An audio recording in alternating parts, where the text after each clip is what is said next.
El Centro Cristiano de las Asambleas de Dios presenta Edificando con el Espíritu.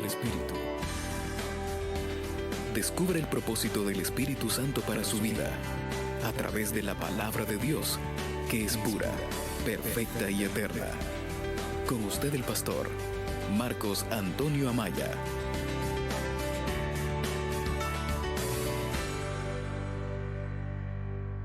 Muchísimos hermanos que están con nosotros a pesar de no estar presencialmente aquí. Ellos están con nosotros a través de la radio, un buen grupo. Algunos van viajando en su vehículo, otros por alguna razón no pudieron ir a su culto, pero están con nosotros a través de la radio.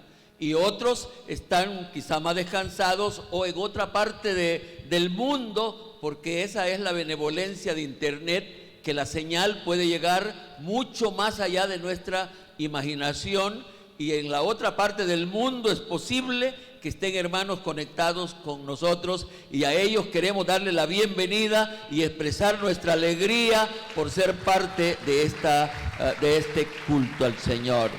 Amén. Saludos a nuestros hermanos.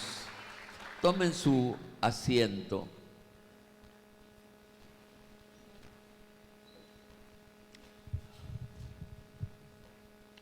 Gloria al Señor. Yo esperaría, mis apreciables hermanos, que todos comprendamos que el culto está destinado para ser bendición y edificación para la iglesia. ¿Cuántos lo comprenden así? El culto está destinado para ser bendición. Por otro lado, la vida evangélica está destinada para ser una vida bendita. No de desgracia, no de fracaso, sino una vida de victoria. La vida evangélica está destinada para hacer eso. Lamentablemente, por no seguir las recomendaciones bíblicas, la vida en la mayoría de casos no es eso. En la mayoría de casos no es eso. La mayoría de nosotros vivimos vidas casi parecidas a las que teníamos antes, con diferencia que hoy vamos a un culto. Pero la vida evangélica está destinada a ser una bendita vida. ¿Cuántos lo creen así? ¿Cuántos lo creen así? ¿Cuántos lo creen así? Los que lo creen así digan un amén. Los que lo creen así, y no importa que no sean muchos, pero los que creen que la vida evangélica está destinada a ser una bendita vida, vamos a dar una ofrenda de palmas al Señor. Amén. No puedo negar que esa es mi preocupación con la iglesia. Esa es mi preocupación como pastor, y por eso en muchas formas soy diferente al pastor común, el pastor normal. Anhelo, vivo preocupado por la vida espiritual de ustedes, de la vida espiritual del pueblo que me escucha. Como ya todos saben, estamos haciendo una revisión, o mejor dicho, una evaluación de nuestra visión y misión. Estamos haciendo una revisión de nuestra visión y misión. Para dejar las cosas claras, esta revisión y evaluación no es sobre, escúchenme, no es sobre el contenido de la misma, porque de su contenido estoy convencido que es espiritual, que es bíblica, que es practicable y produce los resultados más maravillosos en cuanto al contenido. ¿Cómo dice nuestra visión y misión?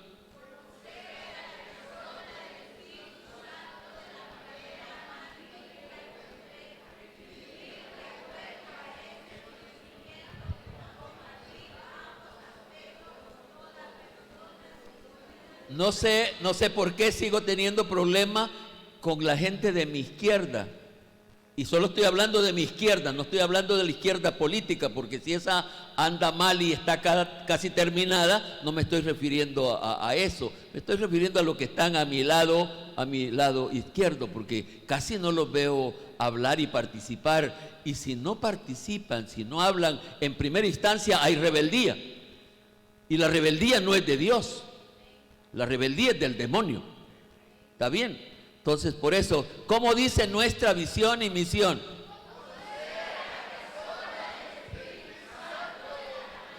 más bíblica y completa. Vivir de acuerdo a ese conocimiento y compartir ambos aspectos con toda persona, sin ninguna distinción y por todos los medios posibles. Estoy diciendo que sobre ese contenido no hay que hacer nada. Ese contenido yo lo considero bíblico, lo considero espiritual, lo considero que produce los resultados que dice. Así que esta evaluación o revisión no es sobre el contenido, ese se pudiera decir que es intocable, porque el anhelo es conocer a la persona del Espíritu Santo de la manera más bíblica y completa. Bíblica en cuanto a la información bíblica que se tiene, tener experiencia en esa relación con el Espíritu Santo y ambos aspectos compartirlas con toda persona sin ninguna distinción y por todos los medios posibles. La revisión y evaluación más bien consiste en descubrir y comprender el por qué esa visión no está produciendo los resultados prometidos y ya probados. Así que la revisión más consiste en ver por qué ese contenido no está produciendo los resultados que debería de producir, resultados que ya han sido probados por otros. Entonces ahí está la evaluación. Estamos para preguntar ¿por qué? Y eso es lo que estamos tratando de aprender. Cuando la Biblia dice que el Espíritu Santo produce la vida abundante y victoriosa por la cual el creyente es capaz de disfrutar la vida evangélica, sin importar las diferentes circunstancias por las que pueda estar pasando. Esa es la vida prometida por el Espíritu Santo. Un creyente puede vivir esa vida en victoria sin importar las circunstancias por las que esté pasando. No me dejarán mentir ustedes que nosotros somos tan vulnerables a las circunstancias. Cualquier circunstancia que viene nos doblega. Desde la más sencilla que sea, me quitaron el trabajo y yo siento como que Dios se murió. Me dijeron que tengo una enfermedad incurable, terminal, y yo siento como que el mundo se acabó. Eso por no tener una vivencia con el Espíritu Santo, porque en el peor de los casos, si a usted le dijeran que tiene una enfermedad terminal y que se muere, ¿en cuántos días? Dígame. Se muere en un mes. Un mes sería un tiempo suficiente para revisar la vida espiritual. ¿Y qué dice la Biblia sobre morir? Para usted, para mí, es ganancia. ¿Así lo vemos nosotros? ¿Y por qué no la vemos así? ¿Por qué no la vemos así? Porque estamos vacíos de adentro. Si la viéramos, la vida, si estuviéramos viviendo la vida real, Pablo hay un momento que dice: yo no quisiera morirme porque yo quiero seguir predicando la palabra. ¿Y usted por qué no quiere morirse? ¿Por qué? ¿Por qué no se quiere morir? Y uno es tan bobo. Uno dice: yo no me quiero morir hasta casarme. Primero quiero casarme. No sabe de lo que está diciendo. Pero así somos nosotros. Esto que estoy diciendo está probado y comprobado. Tal fue el caso del apóstol Pablo y Silas. ¿Recuerdan? Esto que estoy diciendo está probado y comprobado por la palabra de Dios. Los cuales estaban en la cárcel con la espalda destruida por el látigo y en lugar de lamentarse, ¿saben lo que hacían? Cantaban. No lo puedo comprender en la carne. Eso solo se puede hacer en el espíritu. Estaban cantando al Señor. Estaban en la cárcel, sin familia. Yo creo que era más grave que el estado en que estamos nosotros. Ellos no, ¿quién los iba a ver? Nadie. Sin embargo, estaban cantando himnos al Señor. Maravillosa condición. Es en esa revisión y evaluación, en una de las predicaciones anteriores, y aquí viene el problema de ustedes que tengo que hacerles recordar. En una de las predicaciones anteriores hablé sobre mis dilemas del por qué no estamos teniendo los resultados que deberíamos tener. ¿Cuántos recuerdan algo de esa predicación? ¿Recuerda algo, hermano, de eso? Mi dilema, mis preguntas, mis encrucijadas. ¿Por qué no estamos recibiendo o viendo los resultados o teniendo la vida que deberíamos tener? ¿Por qué, si tenemos todo para hacerlo? Porque esa vida victoriosa la produce el Espíritu Santo. Y nosotros deberíamos de estar viviendo esa vida en victoria.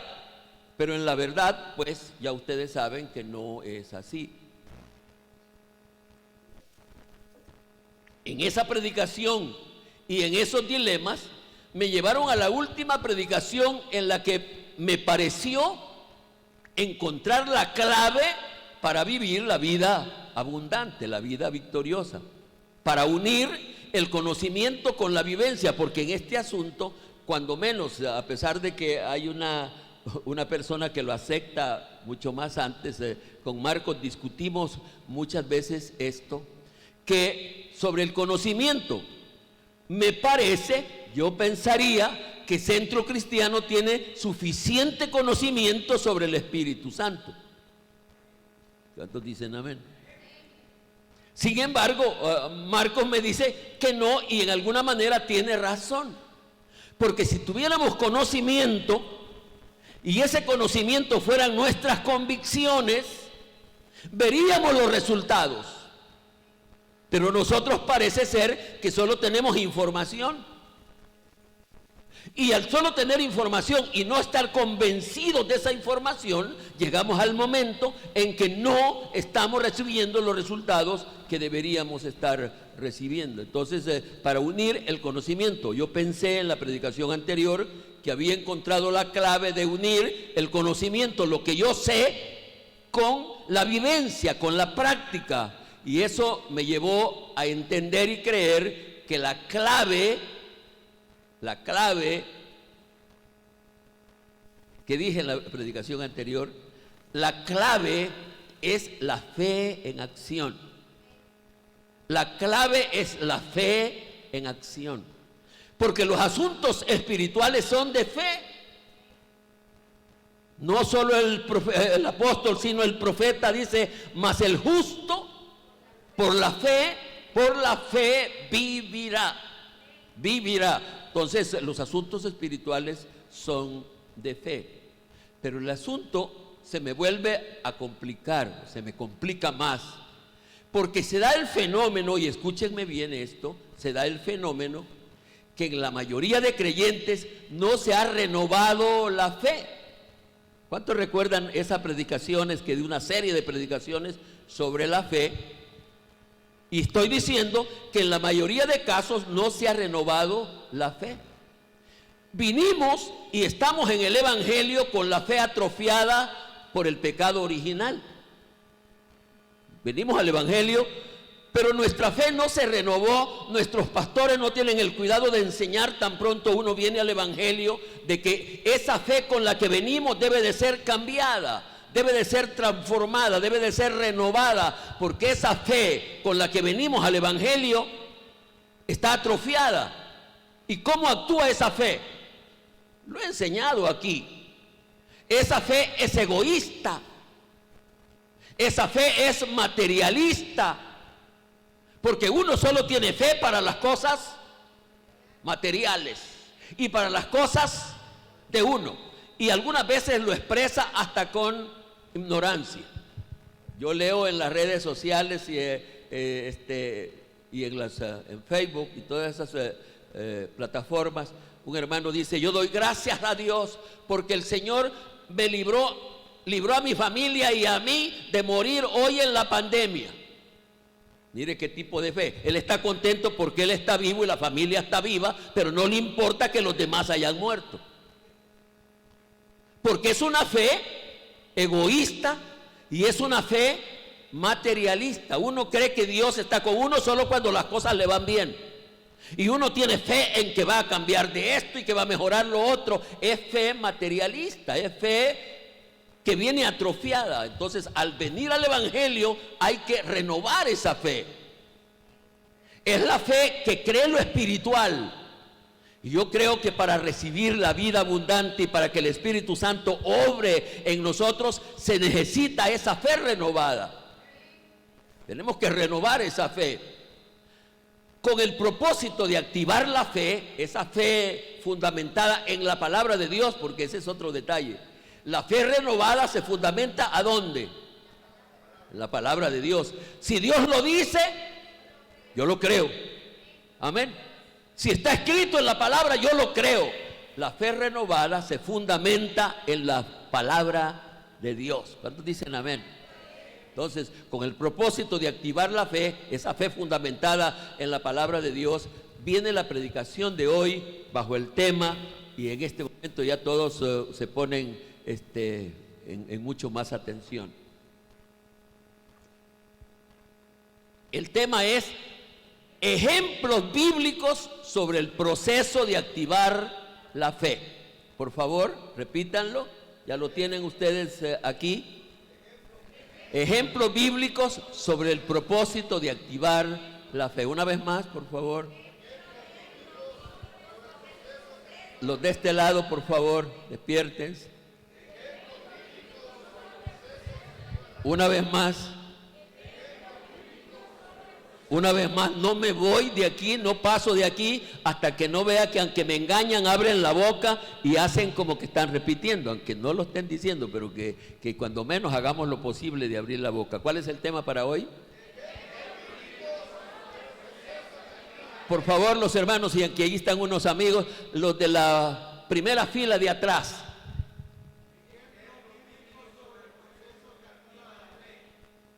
¿Está bien? Vamos ustedes ahora aquí.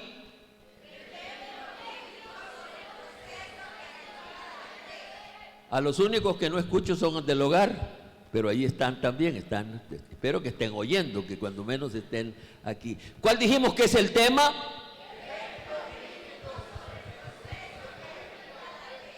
Como con el proceso de activación de la fe, me gusta como lo oí también. Como los procesos de Dios casi son lo mismo tanto para el Antiguo Testamento como para el Nuevo, tiene algunos cambios, pero casi los procesos de Dios casi son lo mismo. Vamos a tomar como ejemplo ambos tiempos, el tiempo del Antiguo Testamento y el tiempo del Nuevo Testamento, para ver ejemplos cómo se activa la fe. Por supuesto que el propósito mío va a ser complementado con la siguiente predicación, cuando hable no tanto de hechos portentosos que sucedan, sino de lo que debe suceder en el interior de cada uno de nosotros, porque al fin y al cabo eso es lo más importante. ¿Para cuántos me explico? Lo importante no es que yo haga obras aquí y haga poder y demuestre poder acá, aunque sea por el Espíritu, no es lo más importante. Lo importante es que ese poder se manifieste en mi interior, cambiando mi vida, ayudándome para ser mejor persona y tener una fe fundamentada en la palabra de Dios, en el único Dios, creador y sustentador de todas las cosas. Vamos a tomar ejemplos del Antiguo Testamento. Van a necesitar tener sus Biblias abiertas porque voy a ir paso por paso viendo el proceso, cómo se activa la fe. El primer ejemplo o el único ejemplo del Antiguo Testamento es Moisés ante el mar rojo. Moisés ante el mar rojo. Yo no sé, y antes de que entremos a leer el pasaje, no sé a cuántos les gustaría hacer lo que el colegio programa con los alumnos que vienen a este culto de la mañana. ¿A cuántos les gustaría tener una hoja como la que ellos tienen? Porque ellos tienen que estar atentos a escribir el tema que yo digo, están atentos a escribir las divisiones principales de la predicación, a ir anotando lo que ellos van. ¿Cuántos estarían de acuerdo que lo haga eso con toda la congregación? ¿Qué pasó? No. Fíjate que solo un hermano levanta la mano, allá hay otro que levanta la mano y otro que levanta. Bueno, ya van los arrepentidos, pero en la mayoría no hay arrepentidos. No, hermano, déjenos dormir mientras predica. ¿Para cuál es su precisión o su preocupación? Nosotros queremos ir en reposo. Al culto se viene a reposar. ¿Quién le ha dicho eso? No sé quién le ha dicho eso. La Biblia dice que debemos de presentarnos aquí en el culto como, hablando del Nuevo Testamento, en sacrificio vivo, santo y agradable a Dios. Dejo la pregunta allí sin respuesta porque ya vi que no quisieron. No, porque a mí me gustaría que en la entrada del templo tener un servidor allá con una hoja donde está el esquema de las cosas que usted debe de llenar a la hora que me va escuchando predicar. Empezaría yo por mi equipo de alabanza para ver qué pasa. Éxodo capítulo 14. Vamos a ir a Éxodo capítulo 14. Aunque vamos a leer Biblia y vamos a tener nuestra Biblia abierta, y yo tengo todas mis notas, esa será la cosa principal que haremos. Vamos a ir leyendo la palabra del Señor.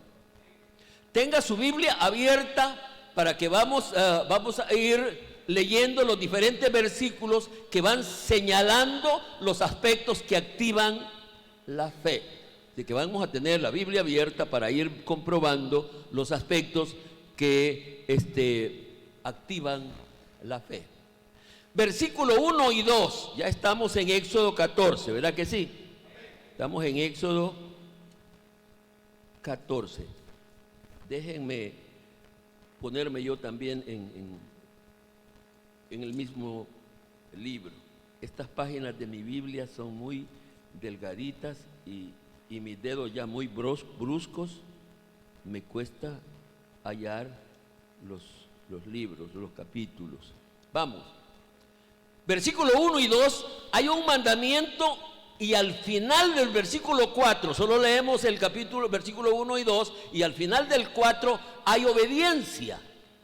Primero hay un mandamiento, y en el versículo 4 ya notamos obediencia hacia el mandamiento, porque para activar la fe, esas cosas son lo primero.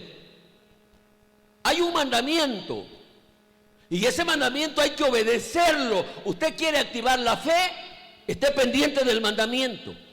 Y ese mandamiento no hay que olvidarlo, hay que obedecerlo.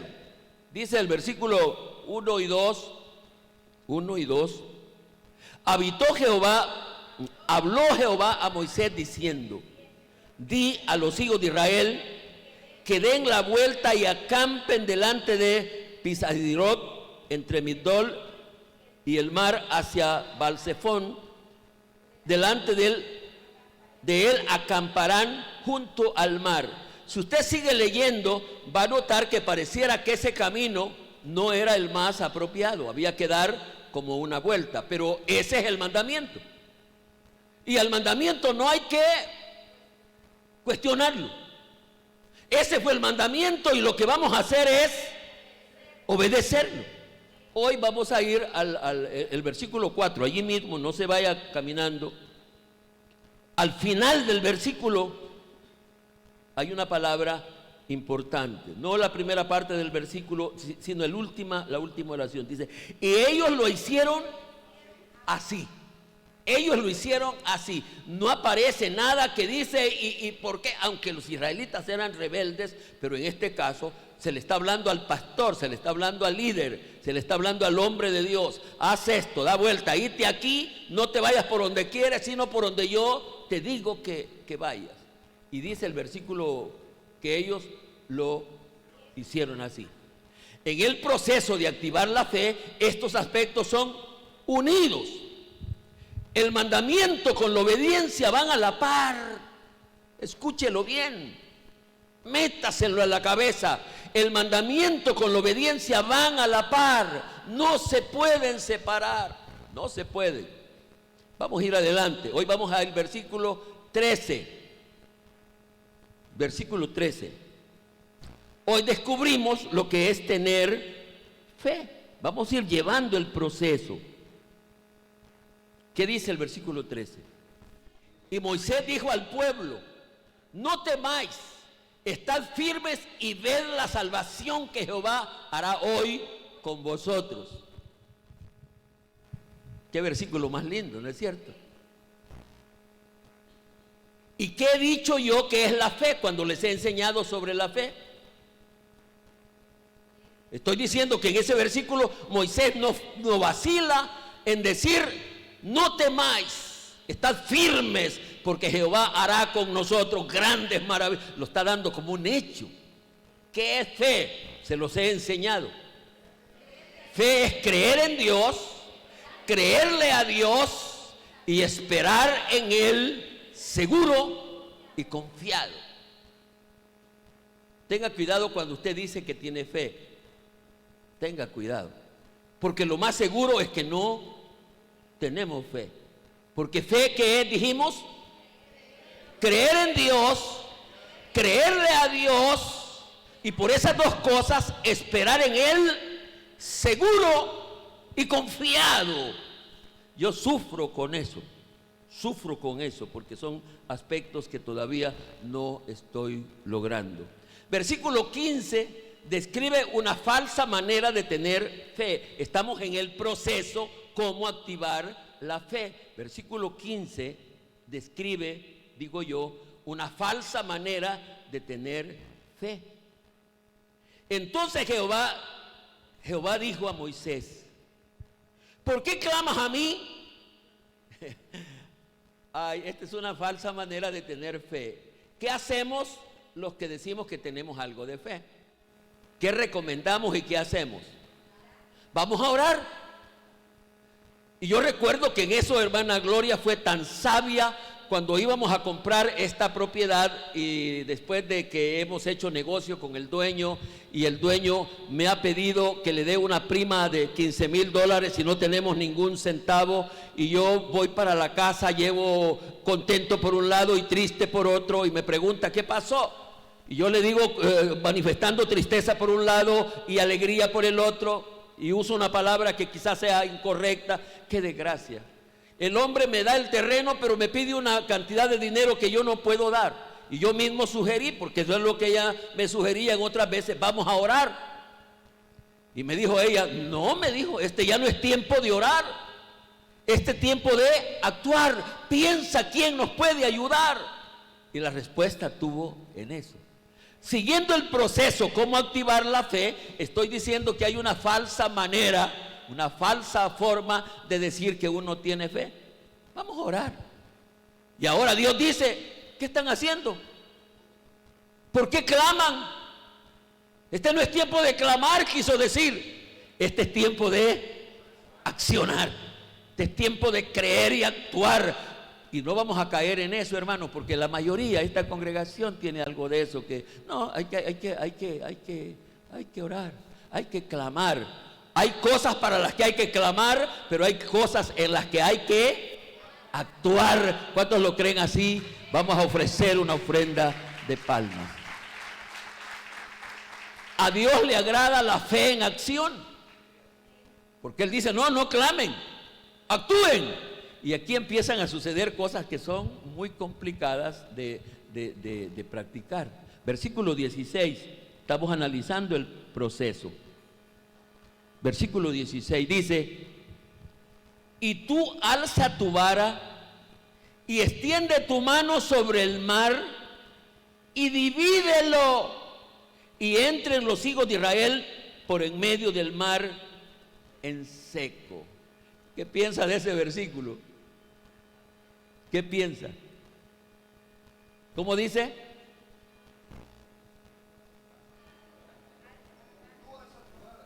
Y tú alza tu vara y extiende tu mano sobre el mar y divídelo. Fíjate que aquí hay un misterio, hermanos. Según Dios, escúcheme bien esta explicación. Según Dios, Él quería que Moisés actuara como que si él iba a dividir el mar. ¿No lo notan así? extiende tu mano, toca las aguas, divídelas. Aunque Dios sabía que el que iba a dividir el mar era Él, pero Él quería que Moisés entendiera que es Él el que lo iba a hacer. ¿Qué cree que hubiera pasado si Moisés no extiende su mano y con la vara toca el mar? ¿Qué cree que hubiera pasado? No hubiera pasado nada, pero Dios en su plan, Él dice, tócalo, tócalo. Ya ha dicho, no es tiempo que estén orando, ya es tiempo que actúen, porque es actuando como la fe se activa. Es actuando como la fe se activa. El versículo 21, pasemos más adelante, versículo 21.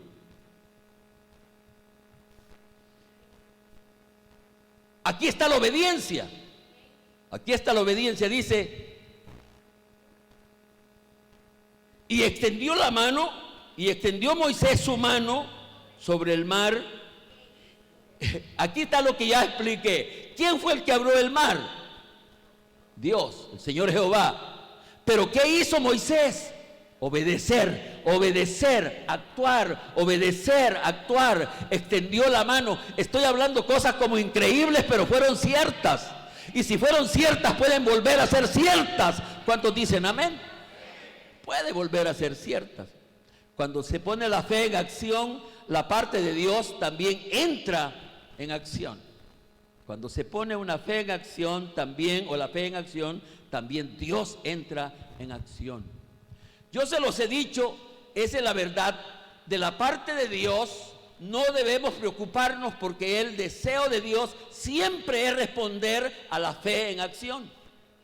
Usted no debería preocuparse. ¿Podrá hacerlo Dios? Él lo puede hacer.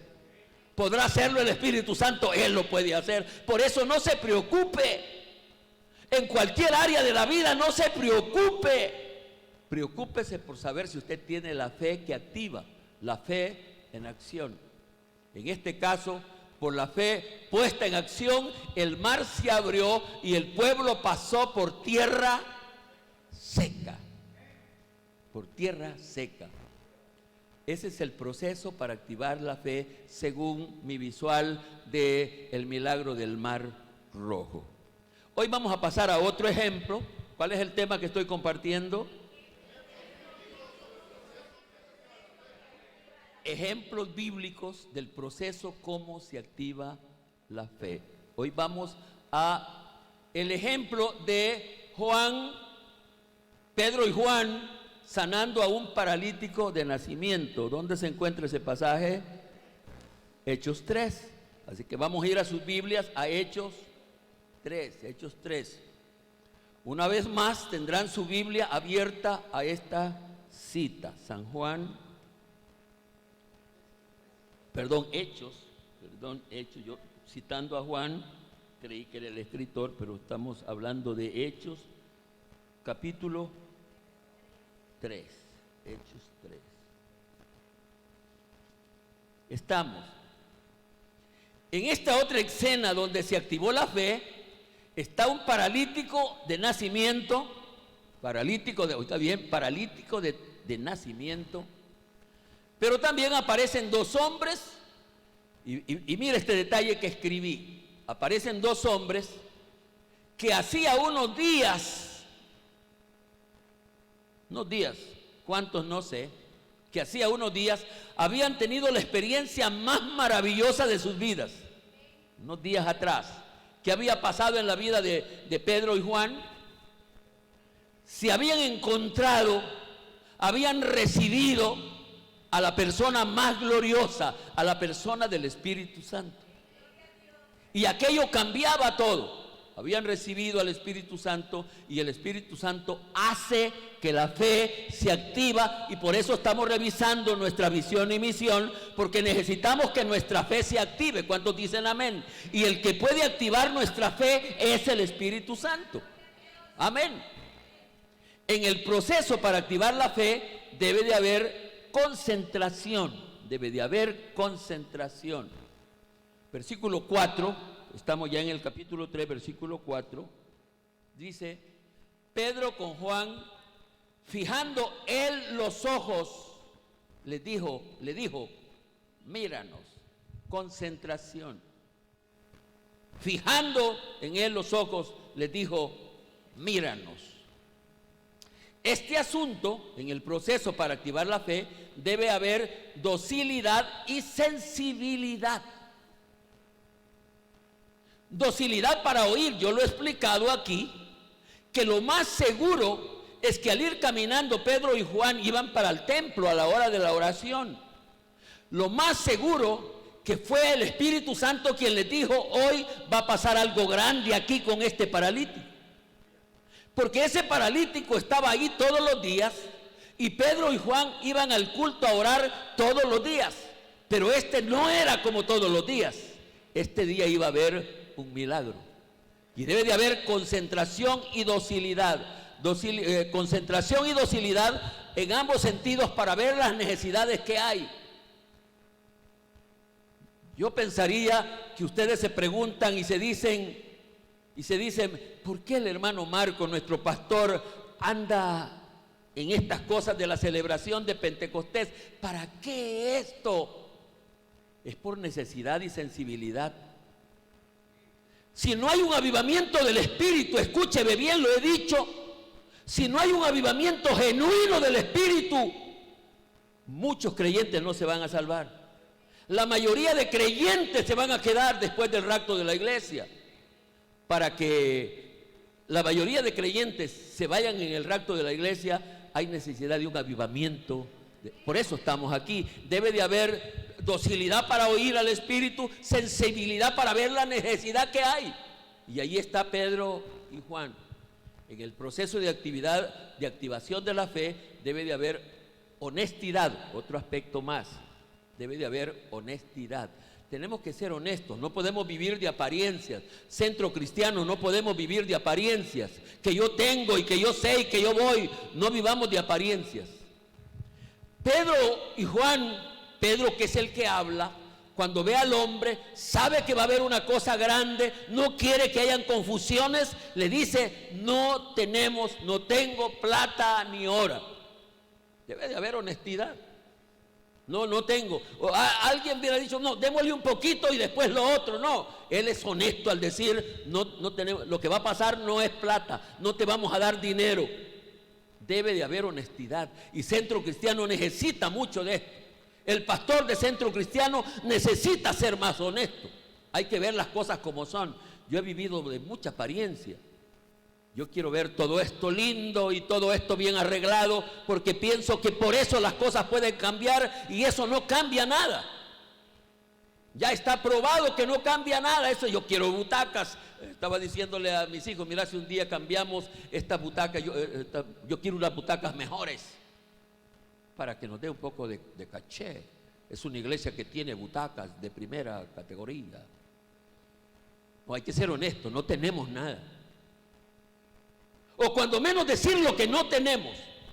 Estamos en el proceso de la fe, de la activación de la fe. Se debe de tener, porque no se puede dar de lo que no se tiene. Le dice Pedro al hombre: yo no, estás esperando una moneda, no tengo moneda, pero de lo que tenemos, de lo que tengo te doy. Para dar hay que tener. Si usted no tiene nada, no puede dar nada. Si usted no tiene, no puede dar nada. Pero tenemos la posibilidad de tener. ¿Y cuántos creen que tenemos algo? Ya tenemos un proceso, ya estamos en el camino, y de lo que tenemos que dar. Yo los comprendo a ustedes cuando yo en algún momento determinado les digo: hermano, por favor vaya y ore por otro hermano, y vaya, y nadie quiere. ¿Sabe por qué no quieren? Porque no tienen nada que dar. Si tuvieran algo que dar, irían espontáneamente, rápidamente. Voy porque quiero bendecir a mi hermana, para que mi hermana reciba la bendición que yo tengo aquí adentro. Pero cuando no se tiene, y Pedro dice: no tengo, pero de lo que tengo te doy. El versículo 7, un poquito más adelante ahora, es un vivo ejemplo de la fe en acción. ¿Qué dice el versículo 7?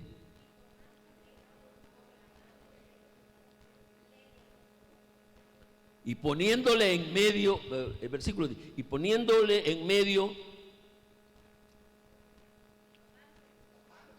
¿qué versículo dije?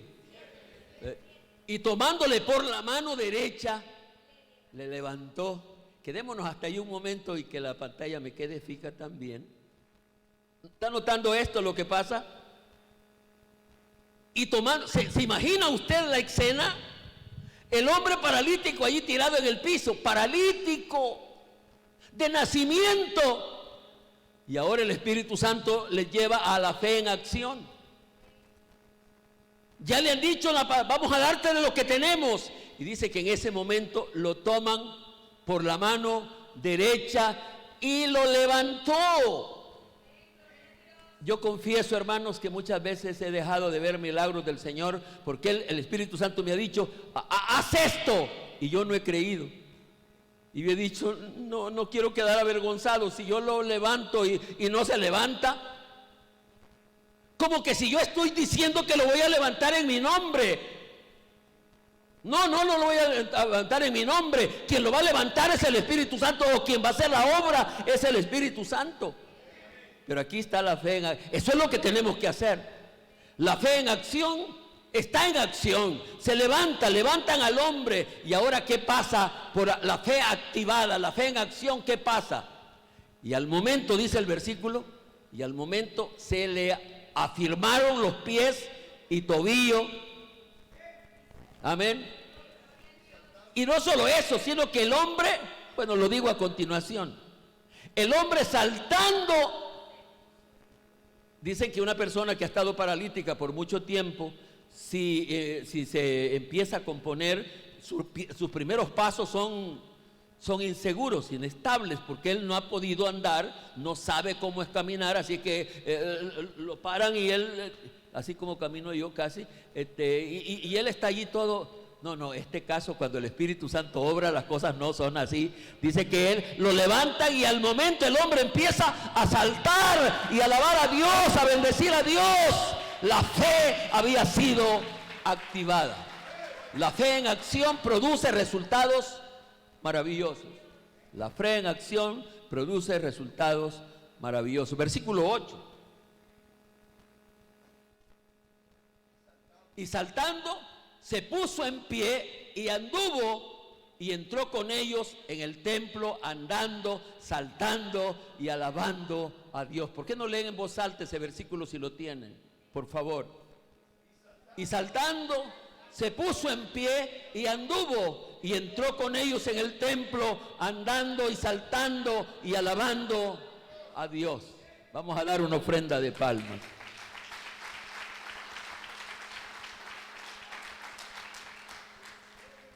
Último ejemplo, siguiendo el mensaje que activa la fe. ¿Cómo es ese proceso para activar la fe? Felipe y la conversión del eunuco. Felipe y la conversión del eunuco. Hechos 8. Hechos 8.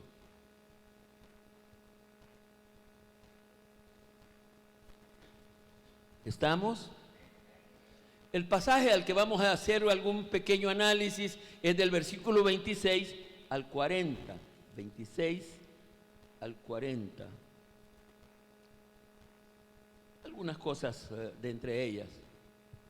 El versículo 26 presenta, fíjate qué cosa más curiosa, siempre que se va a activar la fe y que el Espíritu Santo quiere que haya un milagro, siempre hay un mandamiento.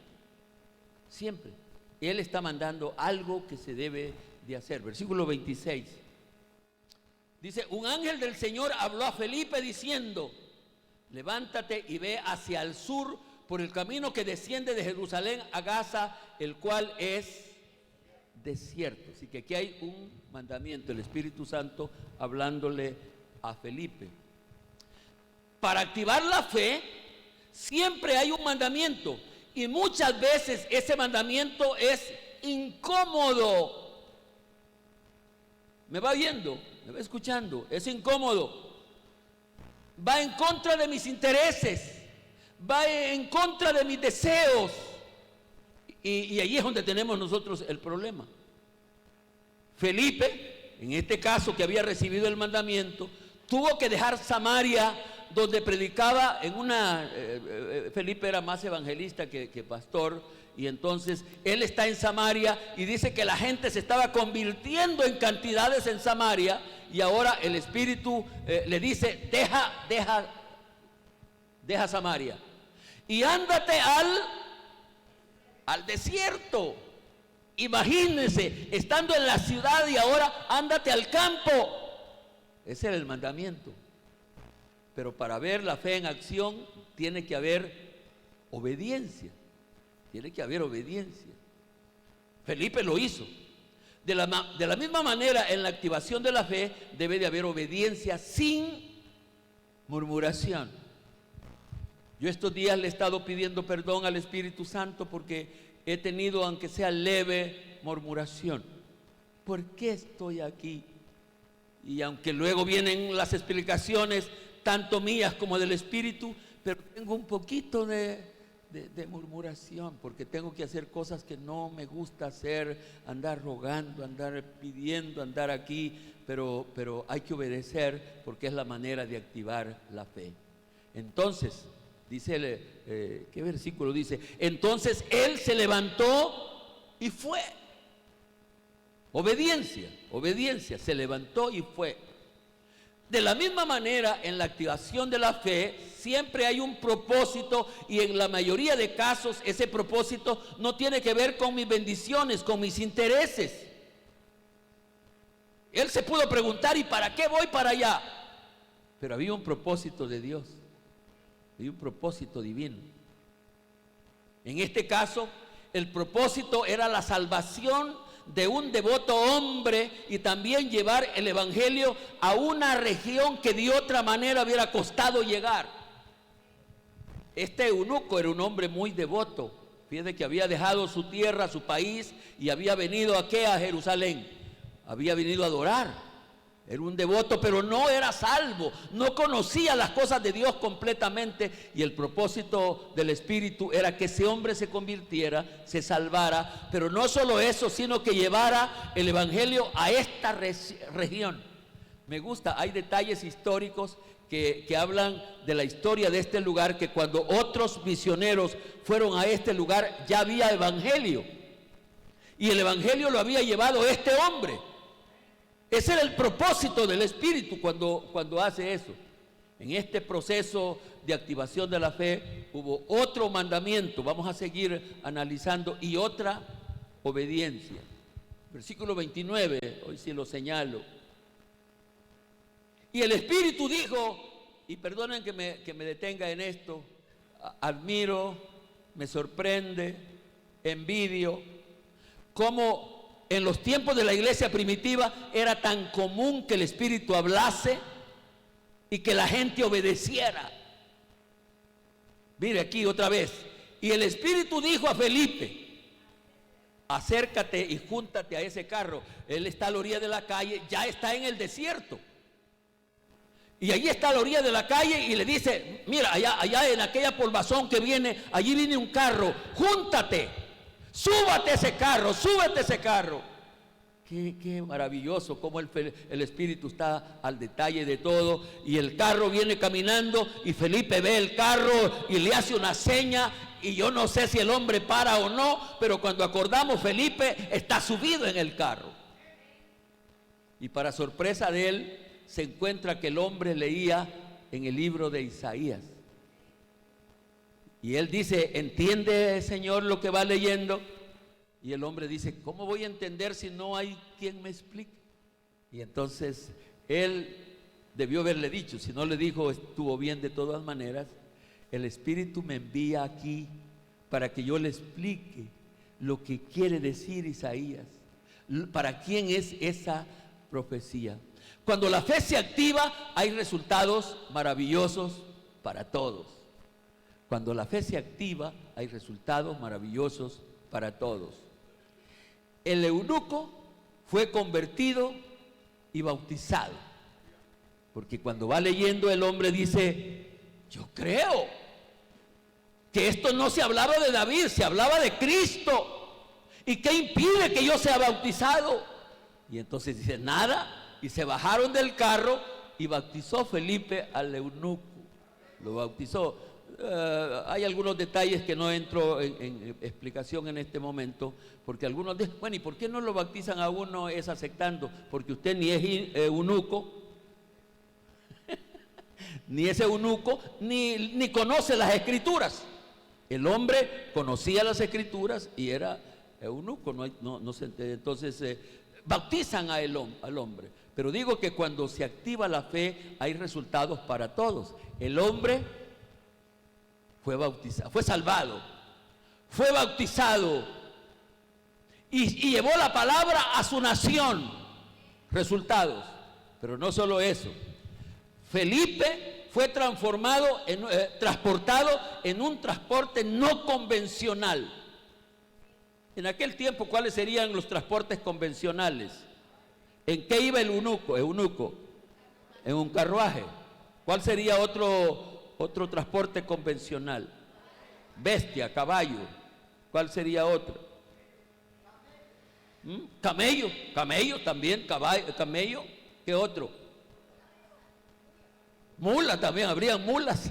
Imaginemos, solo que no voy a decir carro del año, no habían carros en ese tiempo, pero sí, ya hemos dicho caballos, pero me gusta que están atentos, hombre, eso está bien. Entonces, pero fíjese, el hombre es bautizado, se sube a su carruaje, yo me imagino que le dice al chofer, al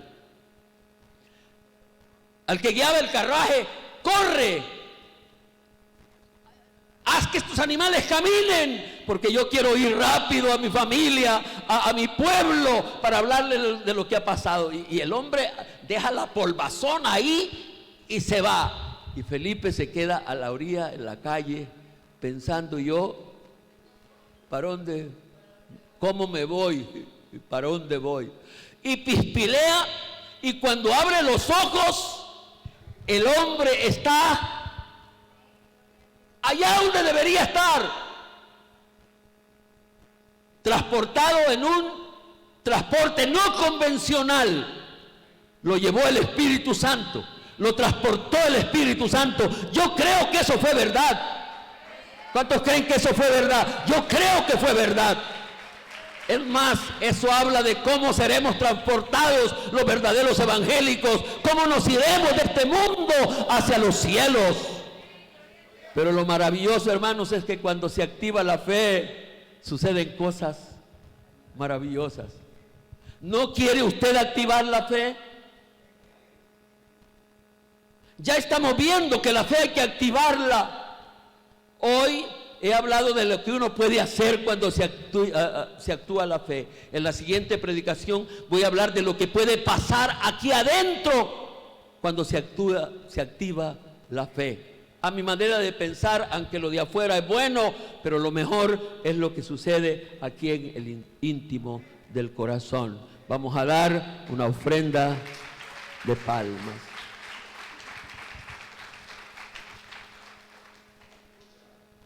Con urgencia, hermanos,